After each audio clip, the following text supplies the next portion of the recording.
Good afternoon. My name is Anna Sinelnikova, and I am a sophomore at North Allegheny. Observation is something we subconsciously do every day of our lives. When we were little, we watched our parents and mimicked their actions.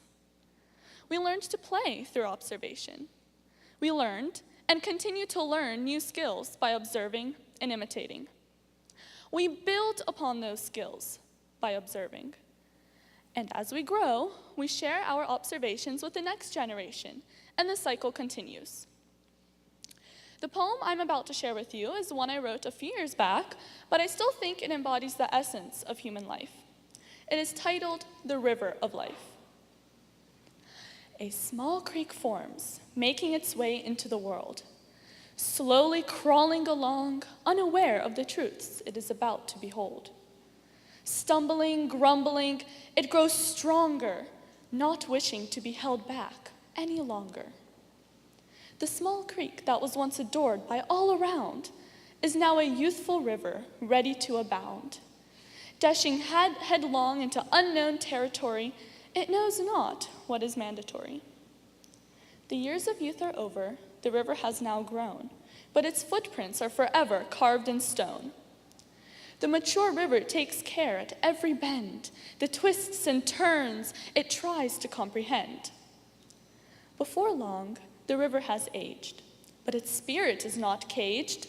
Instead, it lends a helping hand to help one get through difficulties, to be one's friend.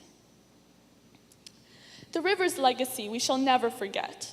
Instead, we will always be in debt to the one who has helped us in happiness and strife. We will always be in debt to the river of life. Looking back upon my short time here in this world, I can see myself becoming one of you. We, the kids, look to adults to see how they live their lives because that's how we'll know how to live ours. Over the course of my childhood, I have gone to various dance classes, participated in many activities, and won numerous awards. At the same time, I had a chance to develop my skills and pick up a few life lessons along the way. My mom taught me how to play the piano, and I've developed my talent to the best of my abilities.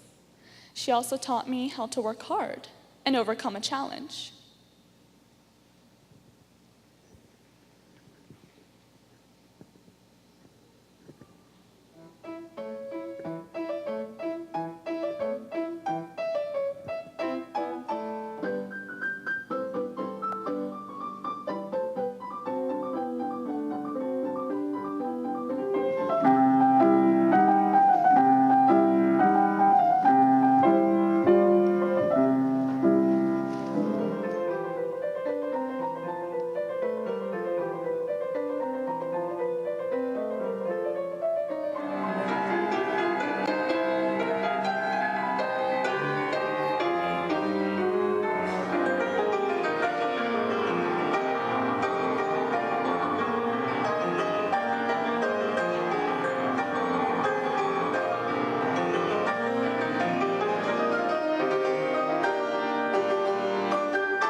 I also learned how to dance, primarily ballet, but I also took note of how decisions are made based on the politics of the matter, not on fairness.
picked up on other skills too, and I continue to develop them.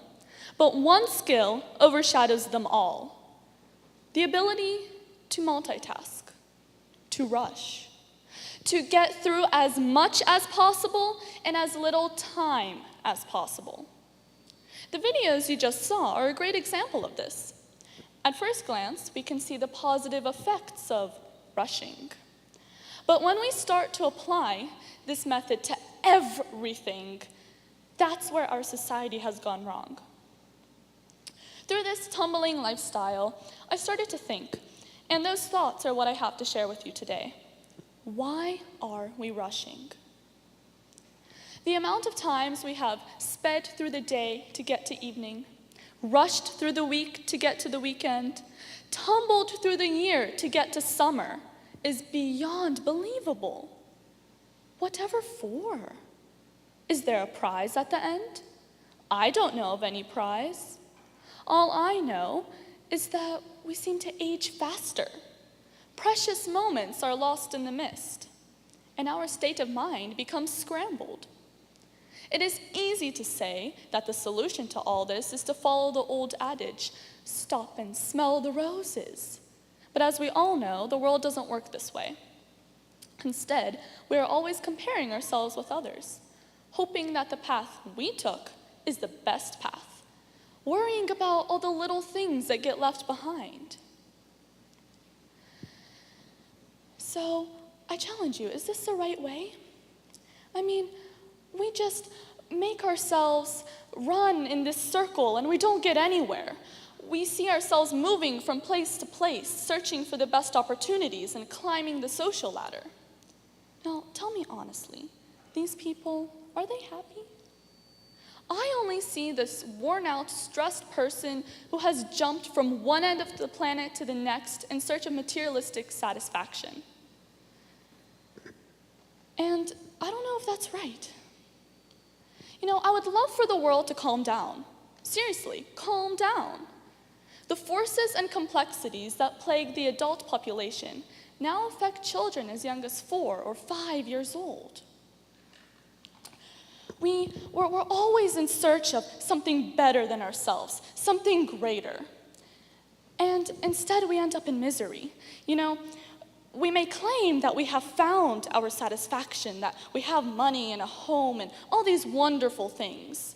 But by the time we have achieved all that, gray hair is spreading like wildfire.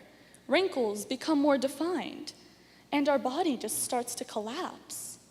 We have put so much stress upon ourselves that we missed out on the best part of our lives. On the other hand, you can claim that the people who do plow through their childhood and teen years are the ones who will benefit with a good education, a stable job, and a comfortable income. Theoretically, of course. But is it worth it? That's up to you to decide. You see, once you've achieved all those things, you have the rest of your life to spend under the influence of medication because of all the stresses you have laid upon yourself.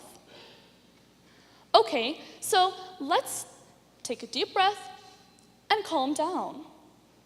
Let's take time to notice the nature around us, to say, I love you to the people that matter.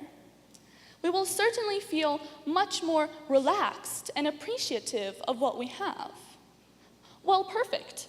So that question is settled then, right? No. To survive in this world, we need food to eat, clothing to wear, and a roof over our heads. Those basic necessities are very difficult to achieve without comfortable income. And comfortable income is very difficult to achieve without a good education. Now we're probably depressed because the things we see around us are marvelous, but they're not within our reach. So even if we choose to stop playing this game of rushing, the game still plays with us.